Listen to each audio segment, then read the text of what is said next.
Hello guys, good morning. स्वागत है आपका आपके अपने ऑनलाइन यूट्यूब चैनल में। लिखेंगे इतिहास एक दिन कलम से। मैं दीपक पारासर आपको स्पेशल यूपी पुलिस की डेली प्रैक्टिस सेट सीरीज करा रहा हूँ।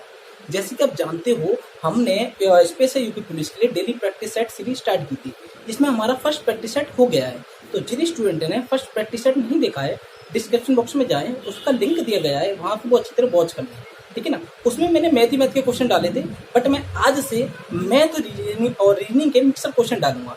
मैं इस बात की गारंटी देता हूँ गाइस कि अगर आप डेली प्रैक्टिस सेट सीरीज लेते हो हमारी, आपको डेली प्रैक्टिस सेट मिलेगा।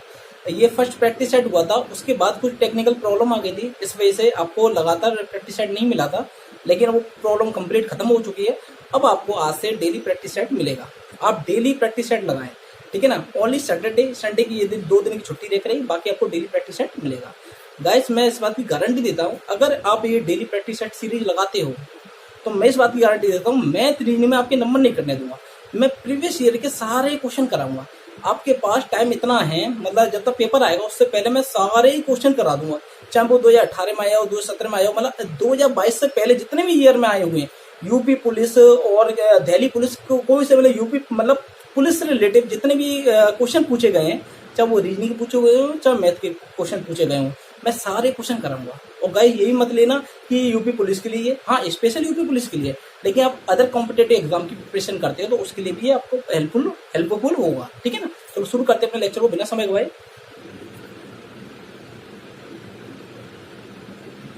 तो गाइस, फर्स्ट क्वेश्चन आपकी स्क्रीन पर, तो ध्यान रखना गाइस, ये क्वेश्चन आपको हिंदी में मिला है। बाकी आप इससे बाद क्वेश्चन करोगे तो वो हिंदी इंग्लिश दोनों लैंग्वेज में होगा। ये क्वेश्चन की मैं टाइपिंग में इंग्लिश नहीं लिख पाया था, ठीक है ना। बाकी आपको ये क्वेश्चन मिलेंगे वो हिंदी इंग्लिश दोनों लैंग्वेज में होंगे, क्योंकि कुछ स्टूडेंट हिंदी के होते हैं, कुछ स्टूडेंट इंग्लिश के होते हैं। तो आपको चिंता करने की बात कुछ भी नहीं है, आप डेली पढ़े, ठीक है ना। तो देखो फर्स्ट क्वेश्चन क्या बोल रहा है। क्वेश्चन को इसी वे से करेंगे। देखिए, बोल रहा है सभी पक्षी उड़ सकती है। सही, सभी पक्षी, ये पक्षी हैं, ये क्या है, ये उड़ सकते हैं, उड़ सकते। ठीक है गाइस, साफ साफ बोला उसने, सभी पक्षी उड़ सकते हैं, कुछ पक्षी लाल है, मतलब कुछ पक्षी लाल, इसका डायग्राम ये बन गया, ये लाल। ठीक है, कुछ पक्षी लाल है। अब क्वेश्चन क्या पूछा उसने, निष्कर्ष क्या दे रखा है। पहला निष्कर्ष दे रखा है, वो पहला निष्कर्ष है सभी लाल पक्षी उड़ सकते हैं। तो आप जानते हो कि सभी पक्षी उड़ सकते हैं, ये बात पक्की है। और कुछ पक्षी लाल है, मतलब ये पक्षी जो है गाइस, ये पक्षी उड़ सकते हैं, ये पक्षी लाल है जो उड़ सकते हैं। लेकिन उसमें क्या बोला है कि सभी लाल पक्षी उड़ सकते हैं, तो पहले वाला का तो भाई गलत है, क्योंकि तो ये वाले पक्षी हैं, ये तो उड़ नहीं सकते ना, ये तो अलग जा रहा है डायग्राम से। ठीक है। और सेकंड वाला क्या निष्कर्ष दे रखा है कि कुछ लाल पक्षी उड़ सकते हैं। सही बात है कि ये जो पक्षी हैं, ये जो गैपिंग में आया है गाइस, ये क्या हो सकते हैं, ये उड़ सकते हैं, ये उड़ सकते हैं। सेकंड वाला सही होगा यार। तो इसके जो ऑप्शन है, ऑप्शन क्या दे रखे हैं, पहला वाला ऑप्शन दे रखा है केवल निष्कर्ष 1 निकलता है, जो भी गलत है। पहला वाला ऑप्शन में दे रखा है केवल निष्कर्ष 1 निकलता है, जो भी गलत है। पहला वाला तो निकल ही नहीं रहा है, निष्कर्ष 1 और ना ही निष्कर्ष सेकंड निकलता है, ये भी गलत है। सेकंड वाला तो निकल रहा है ना, तो बी वाला भी गलत हो गया। और सी वाला ऑप्शन क्या दे रखा है गाइस कि केवल निष्कर्ष सेकंड निकलता है, तो सही बात है, सेकंड नहीं निकलता। ठीक है गाइस, तो उम्मीद करते हैं कि आपको क्वेश्चन बहुत अच्छी तरह समझ में आ गया होगा। तो चलते हैं सेकंड क्वेश्चन की ओर। उससे पहले आप नोट कर लो,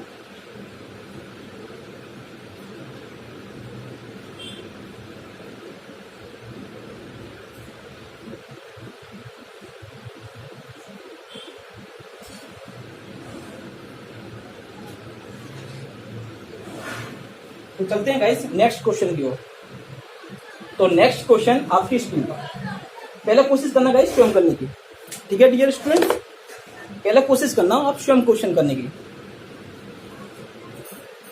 इसको रफ कर देते हैं।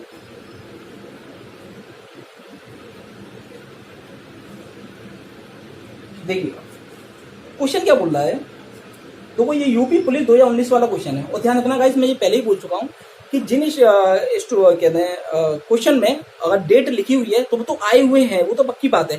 जिसमें डेट नहीं लगी हुई है वो भी आए हुए क्वेश्चन है। ध्यान रखना कि मैं ये प्रीवियस ईयर के सारे क्वेश्चन ले रहा हूँ, मैं ऐसा क्वेश्चन फालतू का क्वेश्चन ऐसा ले भी नहीं रहा हूँ कि ये क्वेश्चन आया नहीं है। तो सारे क्वेश्चन आए हुए क्वेश्चन ले रहा हूँ, और कुछ क्वेश्चन मैं ऐसे एडवांस भी कराऊंगा जो 2022 में आने के फुल चांस है उसके। तो वो क्वेश्चन क्या बोल रहा है, लागू होने वाली कुल प्रतिशत छूट क्या है जब 20% और 12% की दो लगातार छूट लागू की जाती है। समझो दोस्तों, करने के 2-3 तरीके हैं। मैं आपको दोनों तरीके 2-3 तरीके बता दूंगा, लेकिन अगर आपको फॉर्मूला मालूम है तो आप डायरेक्टली फॉर्मूला से कर दो तो बहुत इजी हो जाता है। लेकिन फॉर्मूला को प्रेफर नहीं करता हूँ, क्योंकि ये 2 छूट दे रखी है तो फॉर्मूला लग जाएगा। तो इसके बाद जो छूटें दी होती हैं ज्यादा, अगर 2 से या 3 दे दे, 4 से दे दे, सबसे डिस्काउंट हो जाए, तब ये दिक्कत होता है। तो मैं दोनों तरीका बताऊंगा आपको, ठीक है ना। तो समझना, बेसिक लगाऊंगा नहीं कि बेसिक से समझ जाता है, और फॉर्मूला मैं आपके लिए बताऊंगा, लेकिन फॉर्मूला भी लगाना नहीं है, कॉन्सेप्ट से स्मार्ट मेथड तरीके से करना है। तो क्वेश्चन क्या बोल रहा है कि लागू होने वाली कुल प्रतिशत छूट क्या है। मतलब 2 छूट दे रखी है। फर्स्ट छूट दे रखी है 20% और दूसरी छूट दे रखी है इसमें 12%। फर्स्ट डिस्काउंट दे रखा है 20% और सेकंड डिस्काउंट दे रखा है 12%, और वो बोला ओवरऑल डिस्काउंट कितना है। तो वो एक तरीका तो ये आप डायरेक्टली, अगर आपको फॉर्मूला माने तो आप डायरेक्टली फॉर्मूला ये लगा सकते हो, एक्स प्लस वाई माइनस के एक्स वाई अपॉन 100। ये आप डायरेक्टली फॉर्मूला लगा सकते हो। इसका मतलब क्या है, एक्स की वैल्यू 8%, मतलब ये पहला डिस्काउंट हो जाएगा और वाई की वैल्यू दूसरा डिस्काउंट हो जाएगा। तो आप लगा सकते हो, उसे लगा दो। तो उसको लगाएंगे तो एक्स की वैल्यू क्या 20% प्लस वाई की वैल्यू कितनी 12% माइनस के एक्स वाई मतलब 20 इंटू 12, और ये परसेंट लगाने की जरूरत नहीं है, वो बाद में लास्ट में लगा देंगे, कोई दिक्कत नहीं है, अपॉन 100। सही है। 20 और 12 कितना हो गया 32 हो गया, माइनस के 20 से देखो तो 5 टाइम कैंसिल आउट हो गया। वैसे 20 किया था करो, 20 किया तो काट दो या फिर डायरेक्टली मल्टीप्लाई कर दो। एक काम करो, मल्टीप्लाई कर दो, तो 2 संख्या काउंटर लगा दीजिएगा। तो 20 की मल्टीप्लाई 12 से करेंगे तो कितना होगा 240। सही है। और इसके नीचे क्या है 100 है, तो 100 से एक जीरो कैंसिल आउट, और ये जीरो कहाँ जाएगी, एक संख्या बाद काउंट लग जाएगा।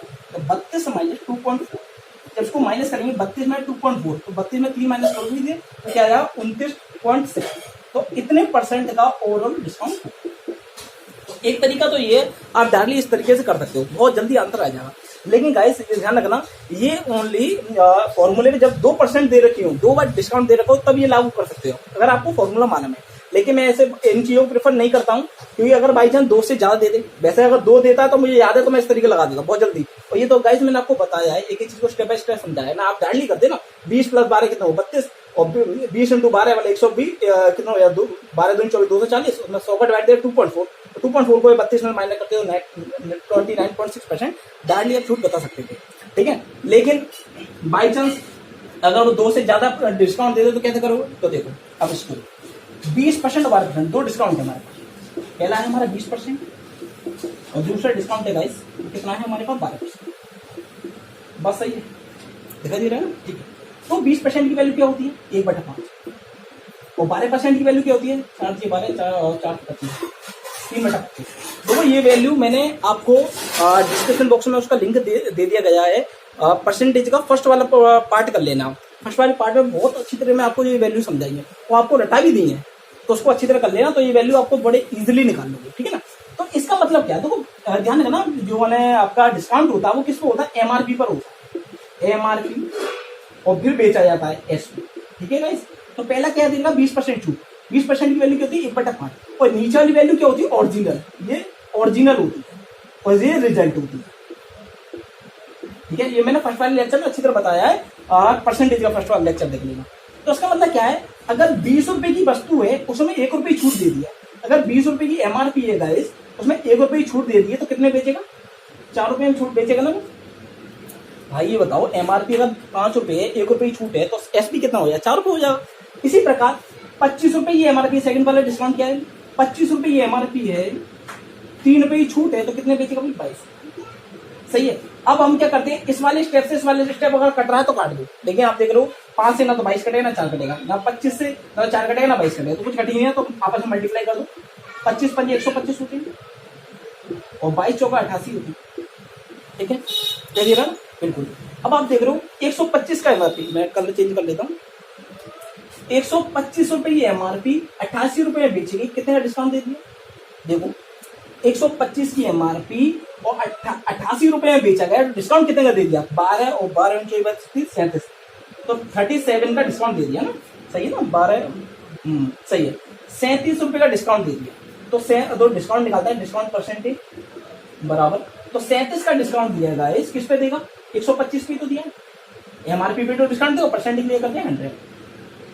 तो आप देखो 25 से काटने से, तो 25 से 4 25 400 25 पंजे 125, 37 की मल्टीप्लाई इससे कर दो, तो 4 7 28, 2 बचा 4 3 12 2 14, और नीचे 5। एक तो तरीका दिया 5 का इसमें डिवाइड दे दो, एक तरीका तो ये है कि आप 5 का डायरेक्टली, हाँ सही है, 5 का डायरेक्टली इसमें डिवाइड दे दो। और एक तरीका ये है कि भाई इसको 10 कर लो, 2 की गुणा कर दो, 2 की इधर गुणा कर दो, देख सकते आप काउंटर लगा देना। चलो कोई दिक्कत नहीं, डायरेक्टली डिवाइड दे देता हूँ। 5 दूनी 10, कितना बचा आपके पास, 4 बचा, 48 हो गया, 5 नाम 45 और 5 का 30, तो इसमें परसेंट का डिस्काउंट। मैं दोनों तरीके आपको बता दिए हैं। ये देखो आपको ऑल इन वन है, ऑल इन वन है, और ये फॉर्मूला वाला ये ओनली 2 के लिए, अगर 2 डिस्काउंट दे रखे हैं तो आप सबसे डिस्काउंट निकाल सकते हो, और ये ऑल इन वन है, ठीक है ना, नोट करो।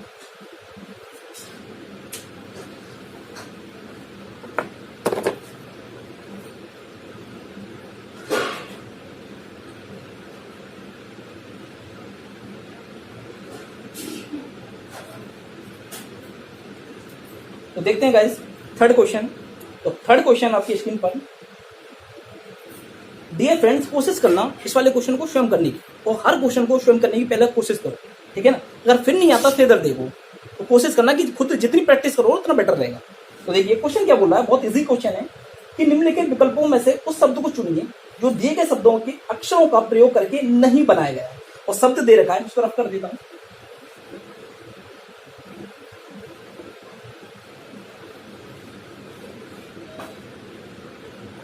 और शब्द क्या दे रखा है, कॉम्बिनेशन, स्पेलिंग है COMBINATION,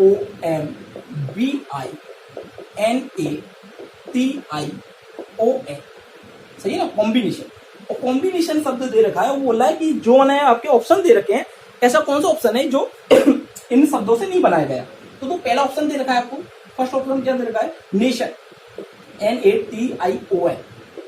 सेकेंड ऑप्शन है आपका, बी वाला ऑप्शन है एम्बिशन, AMBITION। और थर्ड ऑप्शन है, सी ऑप्शन है आपका, क्वेश्चन, CAUTION, ठीक है। और फोर्थ ऑप्शन है आपका मोशन, MOTION, मोशन मतलब गति, समझो। अब देखो इस वाले ये चुनना है कि ऐसा कौन सा वर्ड है जो इसके द्वारा नहीं बना गया। आप जान रहे हो नेशन, दो नेशन पूरा बनना है, NATION, ये पूरा मैच कर गया, तो ये तो नहीं। एम्बिशन, एम्बिशन देखो तो जितनी स्पेलिंग है ना वो पूरी है, दो AMBI और क्या एम्बिशन TION, तो ये भी नहीं है भाई। क्वेश्चन, CAU, और दो आप जान रहे हो पूरे स्पेलिंग में देख लो, यू तो है ही नहीं, यू तो देखने को मिला ही नहीं है, तो सीधे आप चौथे ऑप्शन पे नहीं जाना, डायरेक्टली आंसर दे देना सी वाला ही, ठीक है ना। और चौथे वाले को चेक कर सकते हो, MOTION, मोशन, दो दे रखा है, MOTION, तो दो मोशन भी दे रखा है, या ओ ये वाला ले लो, तो ये भी नहीं आता। तो आपके पास आंसर कौन सा हो जाएगा, सी। तो सी इसका राइट आंसर हुआ दिस क्वेश्चन।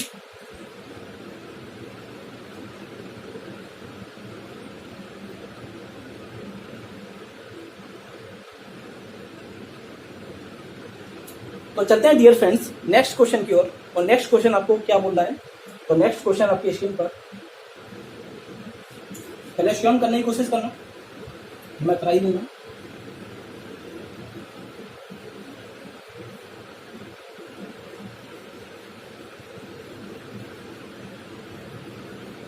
देखिए क्वेश्चन क्या बोल रहा है, एक लंबवती शंकु का आयतन 1232 घन सेंटीमीटर है। देखो मैं आपके लिए लिख दे रहा हूँ, मैं तो डायरेक्टली से करता, और आप ही वैसे करना।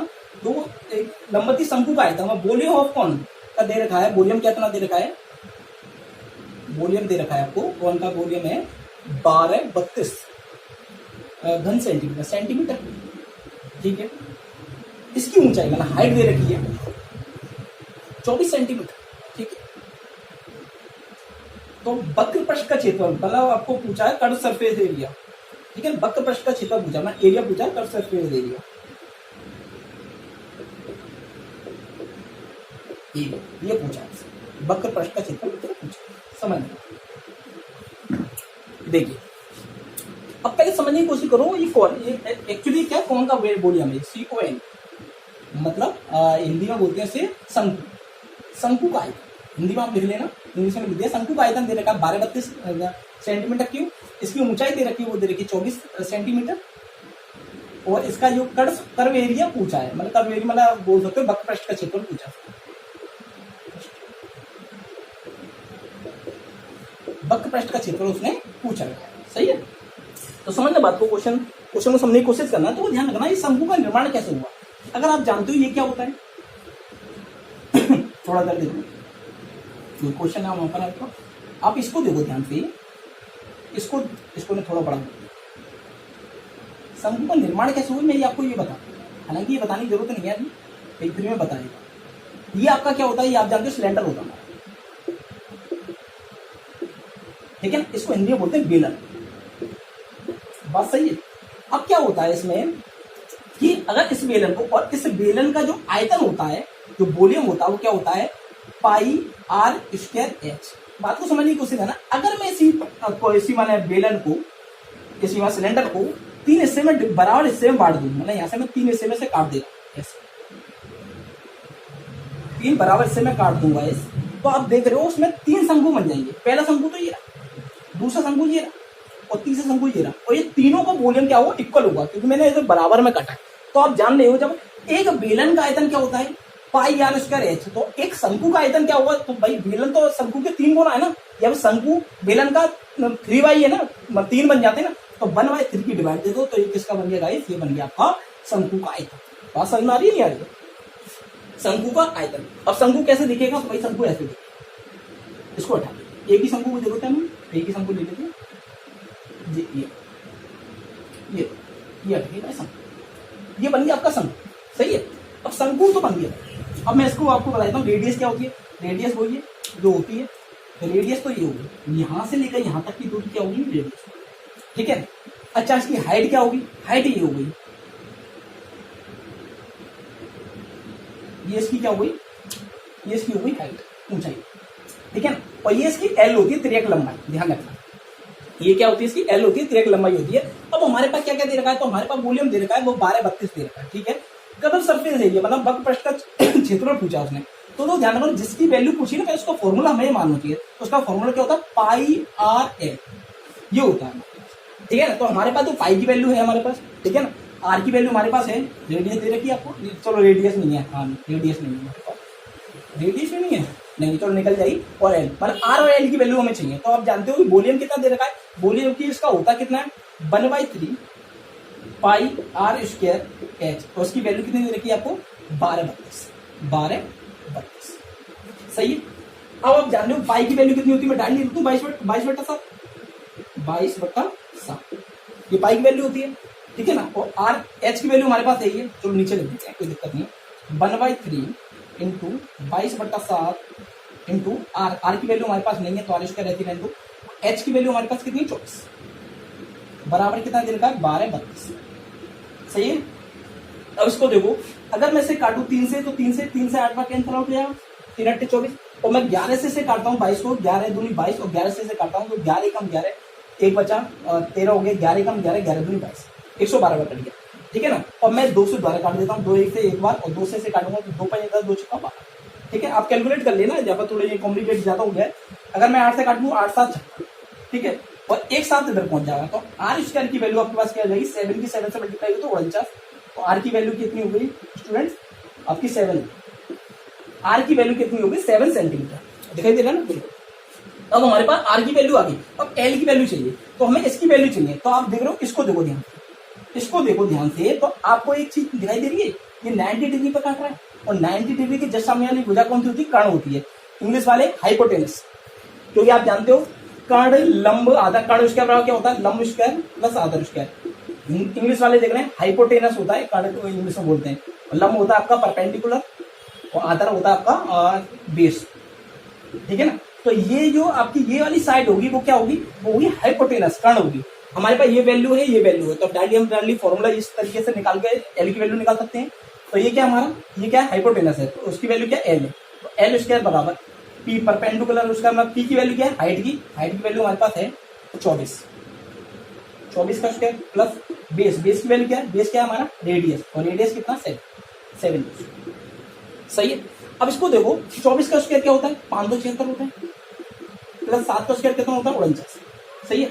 इसको जब आप ऐड करोगे तो कितना होगा 9 6 15, सॉरी 9 6 15 एक 5 1, और 7 और 4 11 1 12 12 2 हंस लेगी 1, और ये हो गया 6 5 और 6, तो एल स्क्वायर बराबर कितना आ गया, एल स्क्वायर बराबर 625, तो एल की वैल्यू कितनी रही 25, क्योंकि 25 का स्क्वायर होता है ना, 25 सेंटीमीटर किसकी वैल्यू आ गई आपके पास, एल की वैल्यू आ गई। अब सीधे अब इस वैल्यू को रख दो, उसने क्या पूछा cut surface area, cut surface area pi R L होती है, तो सीधे आप डाल ली, यहाँ पे अंतर दे दो, तो पाई की वैल्यू कितनी है 22/7, आर की वैल्यू कितनी है आपके पास 7 और एल की वैल्यू कितनी है आपके पास 25। तो आप जान रहे हो 7 से 7 कैंसिल आउट हो जाएगा और जब 25 की 22 से मल्टीप्लाई करो तो 25 दूनी 50, हंसी लगी 5, 25 दूनी 50 55, तो 550 सेंटीमीटर स्क्वायर इसका राइट आंसर होगा दिस क्वेश्चन। नोट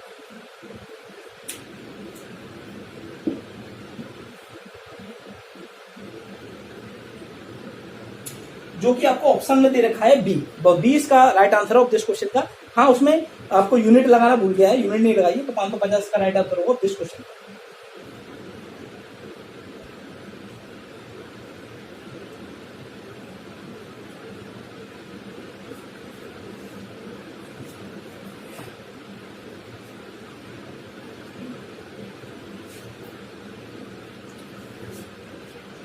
तो चलते हैं डियर फ्रेंड्स नेक्स्ट क्वेश्चन की ओर।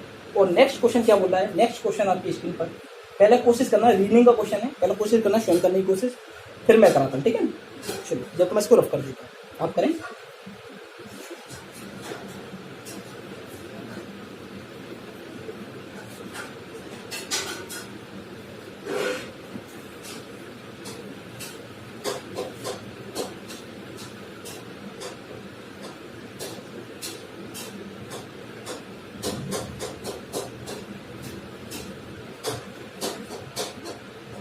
तो देखिए क्वेश्चन क्या बोल रहा है, क्वेश्चन बोल रहा है दिए गए विकल्पों में से चुनिए जो अनुक्रम को पूरा करेगा। चलो अनुक्रम कौन सा दे रखा है आपको, 4 दे रखा है, 10 दे रखा है और 22 दे रखा है और 46 दे रखा है। तो यहाँ पर दे रखा है क्वेश्चन, वो ऑप्शन आपके पास अवेलेबल है, वो कहते हैं 56, 66, 76, 94। तो जो ऑप्शन हो उसका राइट आंसर दें। देखिए टाइम अपने पास ज़्यादा नहीं है, आपने कोशिश करी हो इस वाले क्वेश्चन को करने की अच्छी तरीके से, अब तो उसको सॉल्व कर लो, तो उसको सीरीज बनाओ, नंबर सीरीज का क्वेश्चन है, सीरीज बनाओ। क्या बनना है, अगर मैं 4 दूनी 8 और 2 10, ये तो बनना है। चलो 4 दूनी 8 2 10, यहाँ पर भी ऐसे ही हो रहा है कि क्या 10 दूनी 20 और 2 22, ठीक है, 22 दूनी 44 2 46, तो हम सीधे इसका दुगना करके मतलब जो मतलब इसमें क्या हो रहा है, दुगना हो रहा है और प्लस 2 जोड़ रहा है, इसमें दो दुगना हो रहा है प्लस 2 जोड़ रहा है, ठीक है ना। वहां पर आपको करके नहीं दिखाना, आपको डायरेक्टली कर देना है। इसका भी 2 जस्ट दुगना हो रहा है प्लस 2 जोड़ रहा है, तो इसका भी दुगना करके 2 जोड़ दो, तो 46 दूनी कितने होते हैं 92, 92 और 2 कितने हुए 94, तो इसका दुगना करके प्लस 2 जोड़ दोगे तो कितना आ जाएगा आंसर 94। तो 94 इसका राइट आंसर है इस क्वेश्चन का, जो कि आपको ऑप्शन में दे रखा है डी। तो डी इसका राइट आंसर होगा। सभी ने इसका आंसर दे दिया होगा क्योंकि इजी क्वेश्चन था, बहुत इजीली करोगे, ठीक है। तो चलते हैं नेक्स्ट क्वेश्चन की ओर, नोट कर लो। तो देखिए नेक्स्ट क्वेश्चन क्या बोल रहा है, नेक्स्ट क्वेश्चन आपका मैथ का है। निम्न के बीच में सबसे बड़ी संख्या पता लगाएं। देखिए क्वेश्चन आपकी स्क्रीन पर, इसे अच्छी तरह पढ़ो, पहले कोशिश करो स्वयं करने की, या तो मैं इसे रफ कर देता हूं।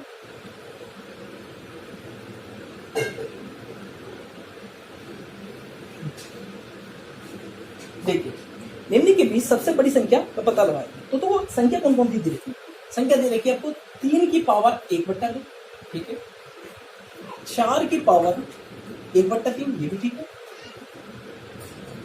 1 और क्या दे रखा है 6 की पावर 1/6। देखो इसे वो क्या बोल सकता था, वो असेंडिंग ऑर्डर में बोल सकता था, डिसेंडिंग ऑर्डर में ही बोल सकता था। वो आपको हिंदी में क्या बोलते हैं इसको, बढ़ते हुए क्रम में ही बोल सकता था, घटते हुए क्रम में ही बोल सकता था। हिंदी में क्या बोलते हैं मुझे थोड़ा याद नहीं है, तो कोई दिक्कत नहीं है, अनुवर्ती ऐसे कुछ बोलते हैं, तो कोई दिक्कत नहीं है। तो दोस्त में कैसे कई प्रकार के क्वेश्चन कर सकता था। तो मेन चीज है, अगर हमें इसमें सबसे बड़ा इसमें छोटा संख्या देखनी है, तो मेन चीज है या तो इसका बेस सेम होना चाहिए या पावर सेम होना चाहिए, या तो इसका बेस सेम होना चाहिए, मतलब ये चीज सेम होनी चाहिए, या पावर सेम होनी चाहिए। एक चीज अगर सेम हो जाती है तो हम बहुत इजिली इसका आंसर दे सकते हैं। तो देखो यहाँ पर आप देख रहे हो दोनों डिफरेंट है, ना तो बेस सेम है ना आपकी पावर सेम है। तो दो उस वाले को करना है, या तो पावर को सेम कर लो, बेस को सेम कर लो। तो मैं एक क्वेश्चन मैं काम करता हूँ, इसकी पावर को सेम कर लेता हूँ। तो पावर को सेम करने के लिए करने का तरीका क्या है, देखो यहाँ पर क्या 1/2 1/3 और यहाँ पर 1/6 है। यहाँ पर 2 3 और 6 का एल्सियम ले लो, 2 3 6 का एल्सियम आप देखोगे 2 2 3 और 6 का जो एल्सियम होगा वो आप जानते हो कितना होगा 6 होगा, ठीक है ना। तो इस एल्सियम की सभी में मल्टीप्लाई कर दो, सभी की पावर में, सभी की पावर में 6 की मल्टीप्लाई कर दो, उससे क्या होगा पावर बराबर हो जाएगी, ठीक है ना। तो आप जान रहे हो तो यहाँ से हमने 6 की पावर मतलब क्या करा हमने 6 की मल्टीप्लाई कर दी। इससे क्या हुआ, ये फ्रैक्शन वाली वैल्यू है ना, ये कंप्लीट खत्म हो जाएगी। तो उसे कितने में कटेगा 6 3 बार, 3 से 16 में 2 बार, और 6 से 16 में 1 बार। तो आप जान रहे 3 की पावर कितनी हो गई, 3 हो गई, और ये 4 की पावर कितनी हो गई, 2 हो गई, ये 1 की पावर 6 हो गई, और ये 6 की पावर कितनी हो गई, 1 हो गई। अब यहाँ से आप आराम से निकाल सकते हो 3 की पावर 3 का मतलब क्या होता है, 3 का क्यूब कितना होता है 27, 4 का स्क्वायर कितना होता है 60, 1 की पावर कितनी हो 1 ही रहेगा, और 6 की पावर 1 है तो 6 ही रहेगा। तो सबसे बड़ी संख्या इसमें कौन सी हुई 27, जो कहाँ से आई है 3 की पावर 1/2 से। सबसे छोटी संख्या कौन सी हुई, ये 1 है, जो कहाँ से आई है 1 की पावर 6 मतलब 1 से। तो आपको क्वेश्चन में क्या पूछा था, उसमें क्वेश्चन पूछा सबसे बड़ी संख्या कौन सी है, तो सबसे बड़ी संख्या कौन सी है 27, और 27 कहाँ से आई है 3 की पावर 1/2 से। तो आपका right answer of this question का होगा 3 की पावर 1/2। आप इसे असेंडिंग ऑर्डर डिसेंडिंग ऑर्डर दोनों में लगा सकते थे, मतलब बढ़ते क्रम में और घटते क्रम में। बढ़ते क्रम में लगाते तो आप क्या लिखते, सबसे पहले पहली वाली वैल्यू ये रही सबसे छोटी, उसके बाद ये है, उसके बाद ये, उसके बाद ये, और घटते क्रम में तो सबसे बड़ी ये रही, उससे छोटी ये रही, उससे छोटी ये रही, इससे छोटी ये, ठीक है। तो इसका right answer of this question क्या होगा 3 की पावर 1/2, जो कि ऑप्शन में दे रखा है आपको ए। तो ए इसका राइट आंसर हो जाएगा दिस क्वेश्चन, नोट।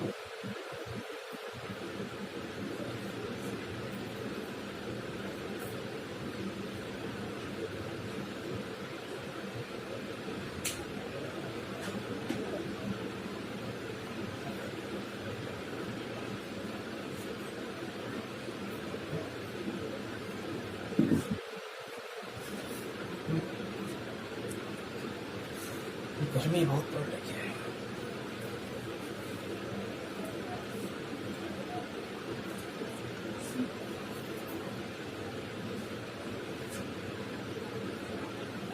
तो चलते हैं डियर स्टूडेंट्स नेक्स्ट क्वेश्चन की ओर। और नेक्स्ट क्वेश्चन क्या बोल रहा है, और नेक्स्ट क्वेश्चन आपकी स्क्रीन पर देखिएगा। इसको जब तो मैं रफ कर देता हूँ, जब कोशिश करें आप स्वयं करेंगे।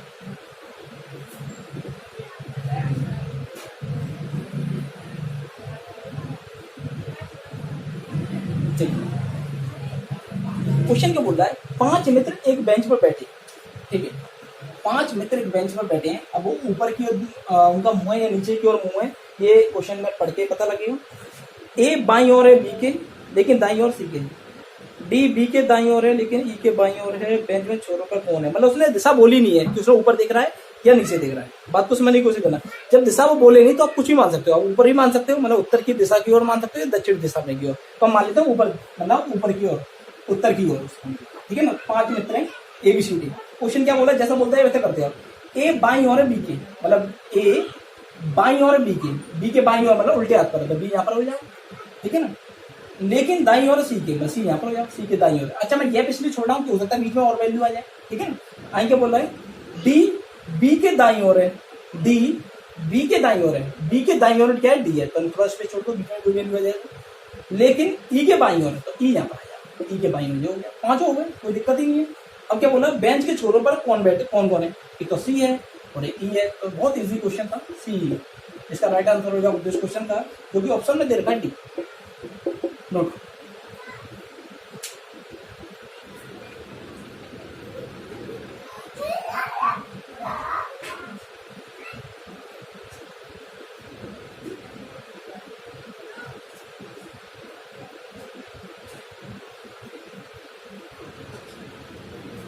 चलते हैं डियर स्टूडेंट नेक्स्ट क्वेश्चन की ओर। और नेक्स्ट क्वेश्चन आपकी स्क्रीन पर। देखो आप जान रहे हो कि हम टाइम बिल्कुल वेस्ट नहीं कर रहे हैं, फालतू वाली बात बिल्कुल नहीं करनी है। अपने को क्वेश्चन करने हैं कि जितना हो सकते हैं, जितना हो सके इतने क्वेश्चन लगा लो, ठीक है ना। तो वो क्वेश्चन क्या दे रखा है, किसी वृत्त के व्यास को दोगुना किया गया है तो उसका क्षेत्रफल कितना गुना बढ़ जाएगा। मतलब बहुत इजी क्वेश्चन है गाइस। मैं आपको ऐसा तरीका बताऊंगा कि इन वाले क्वेश्चन को आप देखोगे ना कि मतलब व्यास को इतना गुना कर दिया जाए तो उसका क्षेत्रफल कितना गुना हो जाएगा, या वॉल्यूम कितना गुना हो जाएगा, या फिर उसकी रेडियस कितनी गुना हो जाएगी, या फिर उसका विकर्ण कितना गुना हो जाएगा। ऐसे क्वेश्चन है ना, तो आप चुटकी को देख के तुरंत आंसर दे दो, चुटकी बजाते आंसर दे दो। मैं आपको दोनों तरीके बताऊंगा, एक तो चुटकी बजाने वाला आंसर बताऊंगा उसका, और एक आपको पूरा कंसेप्ट बताऊंगा उसका। जब तक कोशिश करें स्वयं करने की।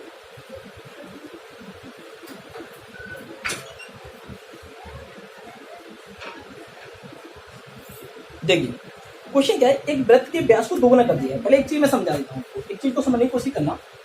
देखिए आपका एरिया, एरिया का मतलब होता है हिंदी में क्षेत्रफल। अब वो क्षेत्रफल किसी तरीके से दे सकता है। और एक होता है आपका आयतन,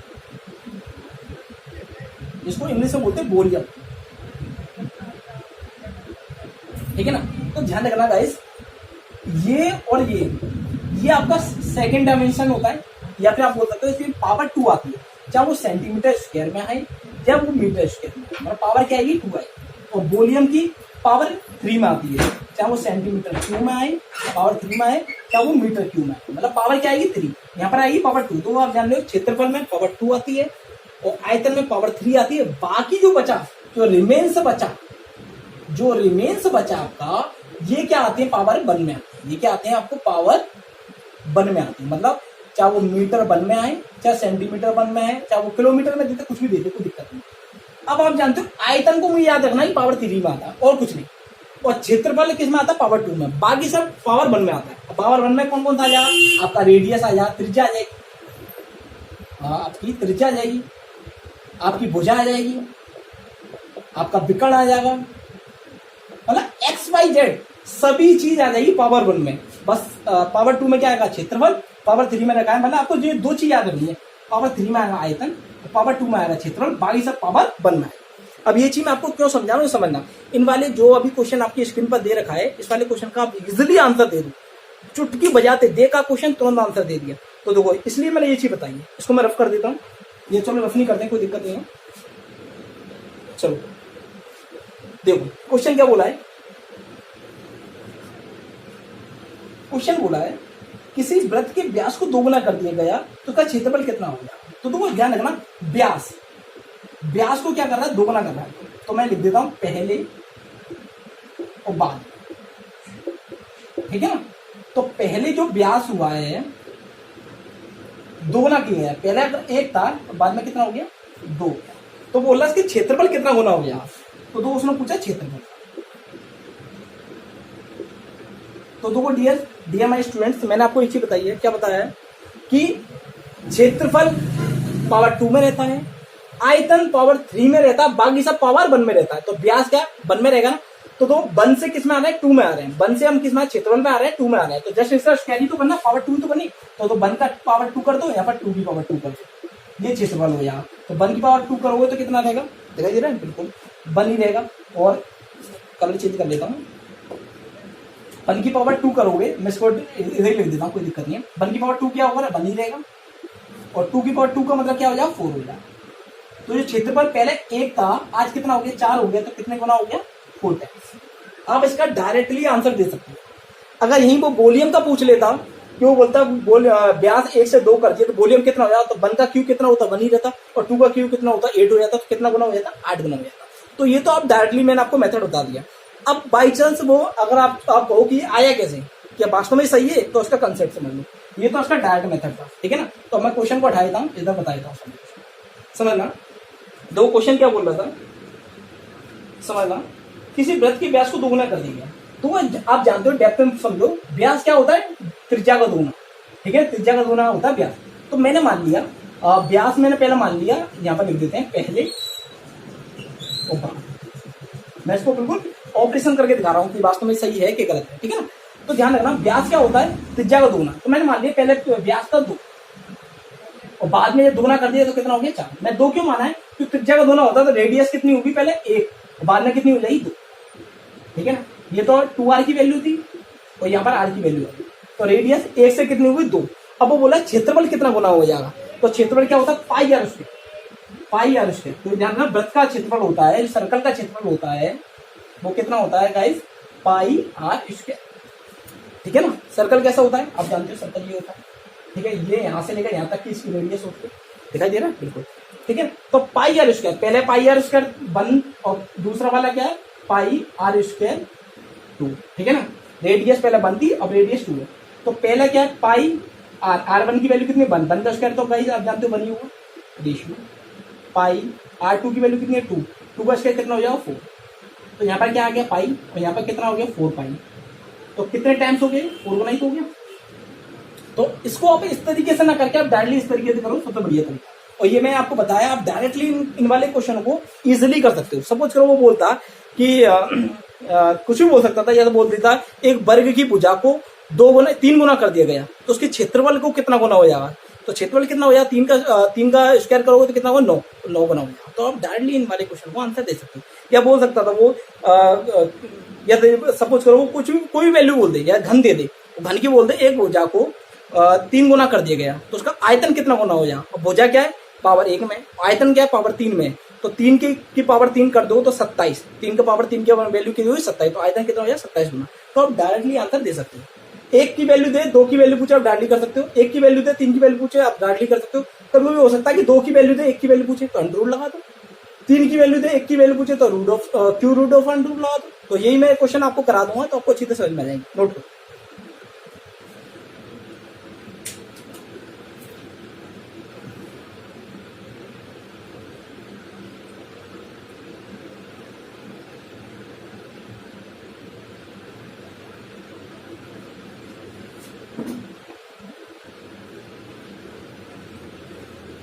तो चलते हैं डियर फ्रेंड्स नेक्स्ट क्वेश्चन की ओर। और नेक्स्ट क्वेश्चन आपका रीजनिंग से पूछा गया है। तो क्वेश्चन में क्या बोल रहा है, नेक्स्ट क्वेश्चन आपकी स्क्रीन पर, जब तक मैं इसे रफ कर देता हूँ, कोशिश करना आप स्वयं करने की पहले क्वेश्चन।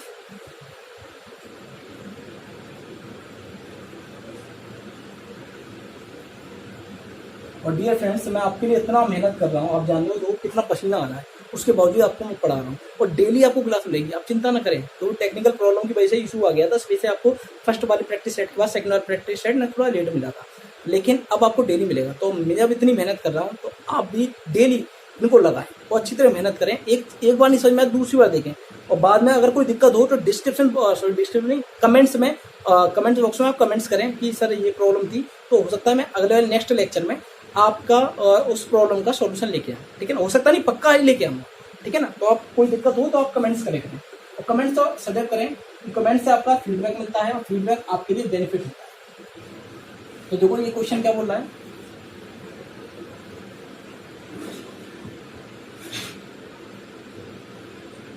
क्वेश्चन बोल रहा है, इजी क्वेश्चन है, कोई टफ नहीं है। आरेख से क्वेश्चन दे रखा है, उस आरेख की पहचान कीजिए जो नीचे दिए गए वर्गों के बीच संबंध को दर्शाता है। एक दे रखा है टेनिस प्रशंसक, 2-3 चीज दे रखी है, टेनिस प्रशंसक और क्रिकेटर और दे रखा है खिलाड़ी मतलब प्लेयर। तो बोला इसका आरेख बनाइए। तो आप जानते हो कि कुछ टेनिस प्रशंसक क्या होंगे, क्रिकेटर होंगे, और कुछ प्लेयर टेनिस प्रशंसक भी होंगे, क्रिकेटर भी होंगे। तो इसका आरेख ऐसा बनेगा, ठीक है ना, क्योंकि कुछ टेनिस प्रशंसक क्रिकेटर भी होंगे और कुछ प्लेयर क्या होंगे, टेनिस प्रशंसक भी होंगे, क्रिकेटर भी होंगे। तो ये आपका ऑप्शन, ये वाला आपका डायग्राम बनेगा।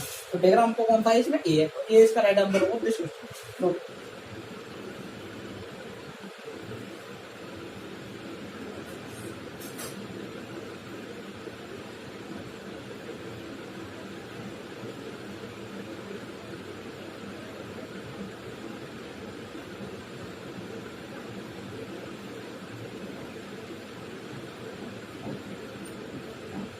तो चलते हैं डियर स्टूडेंट्स नेक्स्ट क्वेश्चन की ओर। और नेक्स्ट क्वेश्चन आपकी स्क्रीन पर इजी क्वेश्चन है, सारे इजी क्वेश्चन। तो आप जान रहे हो ये सारे क्वेश्चन एग्जाम में आए हुए हैं, तो ऐसी बात नहीं है, टफ लेवल के क्वेश्चन आते हैं, इजी लेवल के भी क्वेश्चन आते हैं। आप जितने भी क्वेश्चन आप देख रहे हो बहुत इजी है, लेकिन वहाँ पर क्या होता है, प्रेशर होता है, तो हम इजी क्वेश्चन को ही छोड़ जाते हैं। ये चिंता ना करें, मैं सारे क्वेश्चन कराऊंगा, मैं इजी लेवल से लेकर टॉप लेवल तक सारे क्वेश्चन कराऊंगा। लेकिन अभी प्रैक्टिस सेट सेकंड है, तो हो सकता है मैं थोड़े इजी क्वेश्चन लिए, लेकिन आपको प्रैक्टिस सेट थर्ड से आपको अच्छे लेवल के क्वेश्चन भी मिलने लगेंगे। लेकिन ऐसी बात नहीं, इजी लेवल के क्वेश्चन होंगे, जो क्वेश्चन एग्जाम में आए वो सारे मैं कराऊंगा, चाहे वो इजी लेवल के हों चाहे वो टफ लेवल के हों। तो वो क्वेश्चन क्या है, बहुत इजी क्वेश्चन है। देखिए क्वेश्चन क्या दे रखा है, एक्स के पास बैंक खाते में 90.53 की शेष मतलब राशि, 90.53 की क्या है राशि, कितना इजी क्वेश्चन है। देखिए 67.14 जमा करने के बाद, मतलब उसने 67.14 रुपए और जमा कर दिए, ये लोग 14 जमा करने के बाद 70.16 की निकासी कर दी। पहले इनको जोड़ दें, इतने जमा कर दिए तो कितने हो गए उसके पास, उसके बैंक खाते में 4 और 3 7, 5 और 1 6, 7 और 9 6 कितने 15, मतलब 157.67 रुपए उसके बैंक खाते में है। लेकिन उसने क्या करा, 70.16 की निकासी कर ली, मतलब 70.16 की इसने क्या कर ली, निकासी कर ली। तो निकासी कर ली तो अब उसके पास कितना बैंक का बैलेंस रह जाएगा, ये बोला ना क्वेश्चन को। निकासी के बाद शेष राशि क्या होगी। बहुत मतलब कितना इजी क्वेश्चन है। देखो आप देख रहे हो ये कितना हलवा लेवल का क्वेश्चन है, और क्वेश्चन आया है यूपी कांस्टेबल 2019 का क्वेश्चन है। तो ध्यान रखना, ऐसी बात नहीं क्वेश्चन एग्जाम में टफ लेवल के क्वेश्चन आते हैं, इजी लेवल के क्वेश्चन आते हैं। ये क्वेश्चन आया हुआ है और कितना इजी क्वेश्चन है, मतलब ये तो छोटी क्लास के बच्चा भी कर देगा। कितने रुपए रहती है उसमें, 73 रुपए निकाल दी। तो अब उसके बाद कितने रुपए रह गए, माइनस करना है, 7 में 6 घटेंगे 1, 6 में 3 घटेंगे 5, 7 ये है, 15 में 7 घटेंगे 7 में 14, 15 में 8 ना 87.51 रुपए उसके शेष बचे।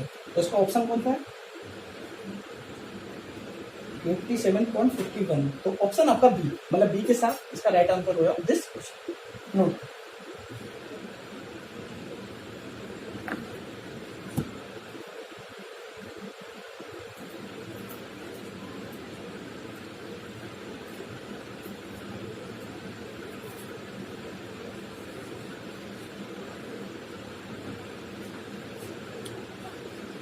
तो डियर फ्रेंड्स, आज के लिए इतना ही। उम्मीद करते हैं आपको हमारा लेक्चर पसंद आया होगा। अगर लेक्चर पसंद आया है तो लाइक कीजिए, सब्सक्राइब कीजिए, शेयर कीजिए, बेल आइकन को प्रेस कीजिए, जिससे हमारे वीडियो जितने भी अपलोड हों उनका नोटिफिकेशन सबसे पहले आपको मिल सके।